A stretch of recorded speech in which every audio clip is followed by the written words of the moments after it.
enter three sides and check whether a triangle is possible or not. If possible, then further check whether the triangle is equilateral or isosceles or scalene triangle. Otherwise, print triangle is not possible. तो हमें यहाँ पे क्या करना पड़ेगा, तीनों side input लेकर check करना पड़ेगा एक ट्राइंगल पॉसिबल हो सकता है उस तीनों साइड से कि नहीं हो सकता.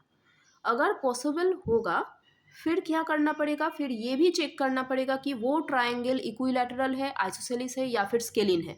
ठीक है, तो हम लोग स्टार्ट करते हैं. पहले क्या करना पड़ेगा, तीनों साइड इनपुट लेना पड़ेगा. तो A equal to int input enter first side,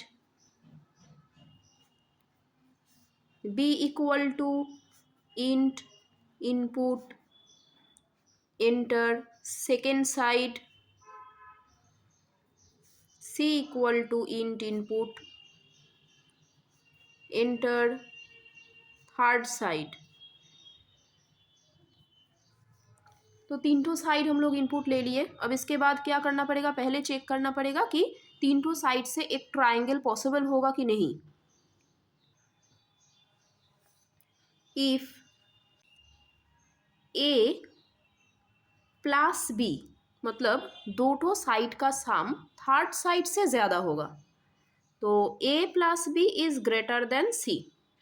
ठीक है, तो A plus B greater than C, दोनों साइड का सम थर्ड साइड से ज़्यादा होगा.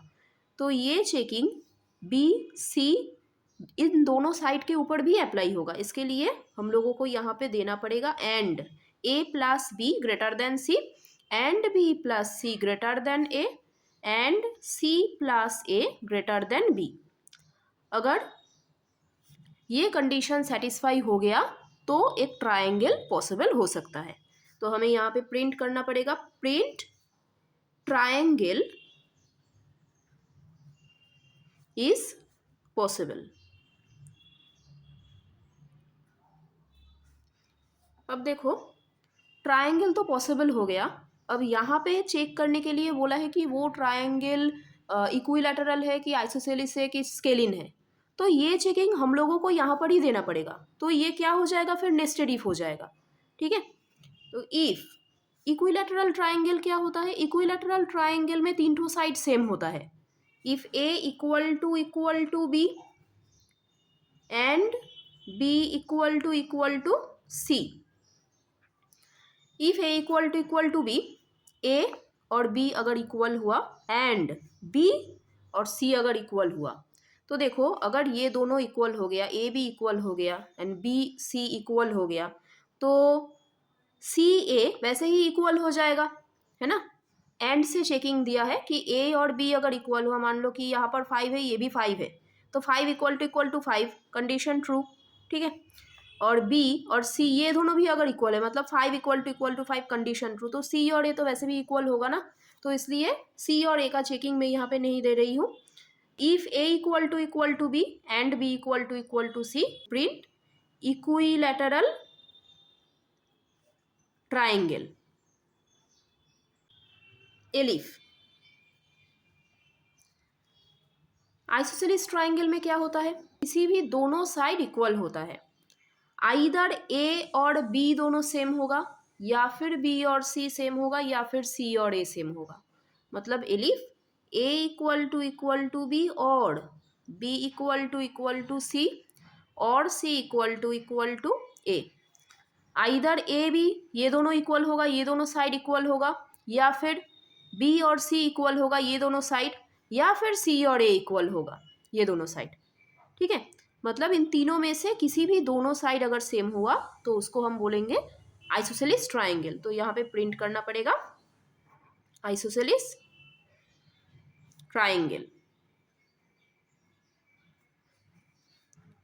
अगर इन दोनों में से किसी भी कंडीशन सेटिस्फाई ना हो तो क्या हो जाएगा, तो ऑब्वियसली वो स्केलिन ट्राइंगल होगा. और स्केलिन ट्राइंगल में कंडीशन क्या होता है, तीनों के तीनों साइड अगर अनइक्वल रह जाए. ठीक है, तो अगर इन दोनों कंडीशन में नहीं आएगा तो वो तीनों अनइक्वल ही होगा, इसलिए इन दोनों कंडीशन में नहीं आएगा. तो एल्स में भी दे सकते हो, कंडीशन देकर भी दे सकते हो, प्रिंट कर सकते हो. ठीक है, तो एल्स अगर दोगे तो यहाँ पे कोई कंडीशन नहीं होगा, और अगर एलिफ देकर करोगे तो कंडीशन क्या होगा, A not equal to B and B not equal to C and C not equal to A. ठीक है, दोनों प्रोसेस से ही होता है। Else print scalene triangle.